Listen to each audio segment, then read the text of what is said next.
Jumbo, fellow adventurers, and happy Friday. Thoughts become things. So glad to be with you on another spiritual tune-up. Yes, I still got my cough. I still feel way better than I sound. Thanks for indulging me and letting me do this anyway. Today's question is a great one, and it's one I've touched on many times in the last 300 spiritual tune-ups. Be sure to check out the archives or to sign up for my new podcast. Like, follow, all that jazz.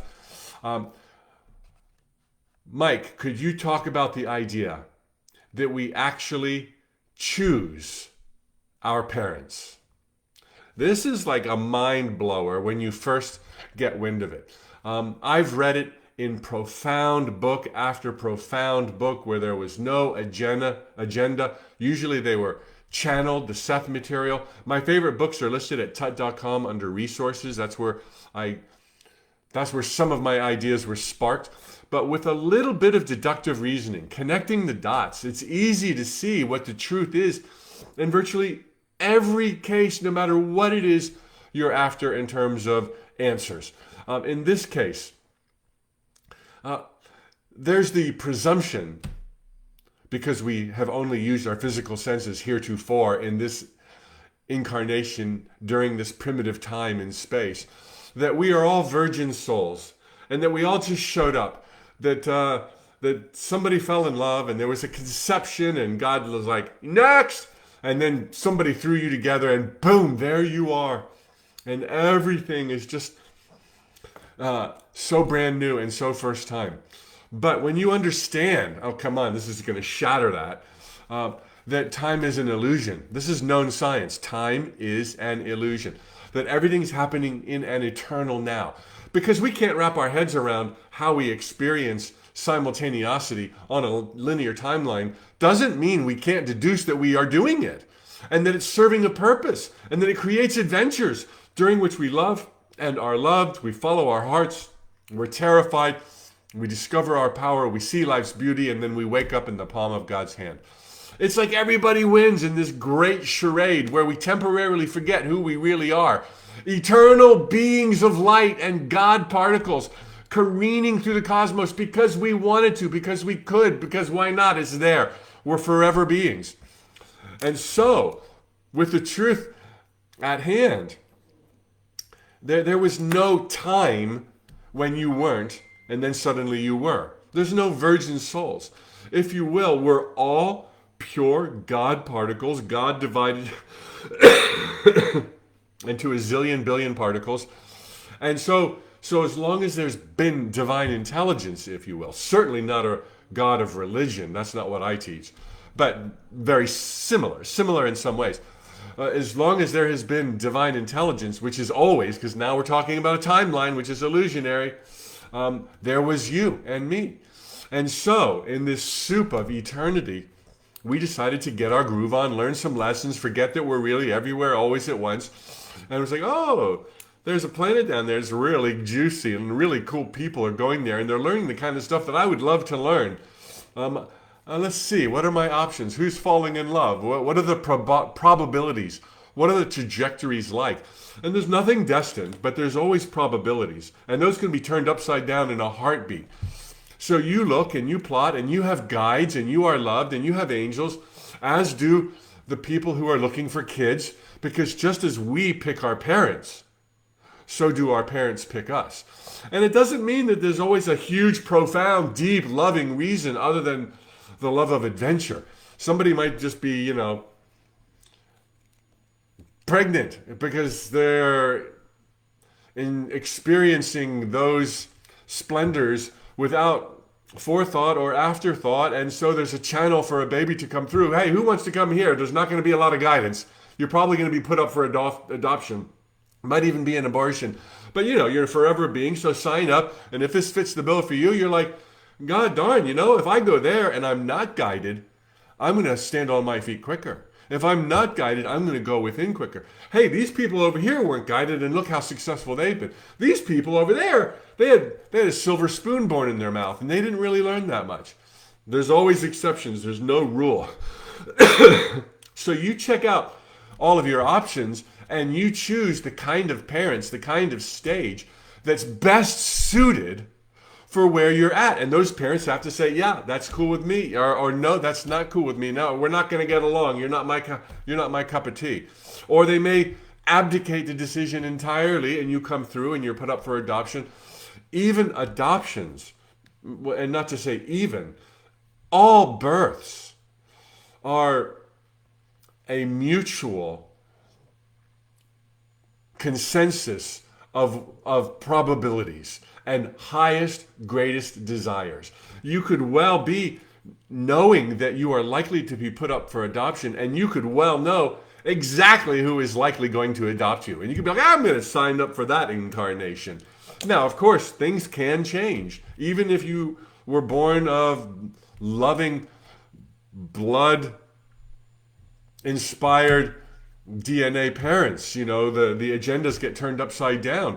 But, I'm not likely to become an axe murderer in this lifetime. I'm also not likely to go to medical school at this stage. I'm also not likely to do a zillion other things. So the probabilities are very real and very strong and very likely. But that's not to say that anybody is limited by probabilities. They are absolutely not. You write your own ticket every single day. So a hallmark of living in these sacred jungles of time and space, given your divine lineage, given that you're the eyes and the ears of flippin' God, is freedom and choice. And nobody's going to say, you wanted time and space, you got to go live on planet XYZ, man. That's what you signed up for. Hey, maybe you'll get a lucky draw next life. Everything in your life, for the stage that you're born onto, was meticulously thought out, weighed, considered. Some people rush in and don't give it as much thought as they could. Others give it tons of thoughts. Others probably overthink it. Hey, just like life on Earth. But always, it's about the likely adventures, journeys, loves, passions, fears, and lessons that will be there. Nobody would pick a life that's like, well, that life's just going to suck. There would always be redeeming qualities, including taking into account the effect your life, maybe however brief it may be, will have on other people's, including the parents. So there's a whole lot of things that go into these things. What's most important, while you can deduce, go within and figure out what your aim was, what your ambitions were, what you're most wanting to learn, and who you're, et cetera, what's most important is just being here and now. Don't get too distracted by all these parameters. And I don't remember why I chose this lifetime. You chose well. You chose so well. You hit it out of the park. You are so poised for greatness. That you're still alive is proof. Okay, you wouldn't be here if there wasn't silver linings and gold gildings and infinite possibilities around the corner. So, we've talked about good parents and we've talked about poor parents. We've talked about absentee parents. It's all by design. Not set in stone, but by design. And really, one of the last things I wanted to share with you here is that, as a parent myself, we can kind of look at our little children, our little proteges, our little projects, and just, oh my gosh. The truth is, they are each ancient, giant gladiators of love and joy. What an honor that they picked you. And they're just as honored that you picked them. They ought to be. They probably aren't consciously, but they ought to be. And kind of look at your parents and your children, just as you would look at all humanity, truly far more brothers and sisters than parents or children. We're all in this together. We trade roles. Sometimes when we find this is all common sense, right? And it's also echoed in many other profound books. When we learn well with a certain group of people, in the house, in the neighborhood, at work, we're like, I really dig you, and we learned so much together, and it was fun, and yeah, there were challenges, but it was okay. It was so okay. It's like, let's go back again and do it another lifetime. Let's go. Even though time is an illusion, we still play out our lives on a timeline. And even though time is an illusion, there's still a before a life and after a life, at least for planning purposes. And so, yeah, all of it's simultaneously true. Simultaneosity and timelines. It's this one big banquet. You'll figure out all the logistics later on. Right now, get it on, enjoy it. The people that are in your life are not there by accident. even the ones that just showed up late. And in fact, they may be more of your soul family than the ones you were born of. And there's nothing more special about your parents or your kids than anybody else walking the face of the earth today. Of course, charity begins at home, and take care of the ones you love, and you've got certain responsibilities, honor those. But everyone is a spark of God in this march through paradise where we're relearning who we really are, and we're picking the people and the players and the enemies and the besties because it's fun, because we could, because we're forever. All right, Friday. Have the best one of your life so far. Thanks for the amazing questions that you post below, for the hearts, the engagement, the stars. Thank you so much for telling your friends. Check out the link I posted today under this video. My Playing the Matrix laser-focused course at Hay House is 50% off for 3 days. Today's the last day. This is the last day for at least a year. Before it, excusez-moi, before it goes back on sale.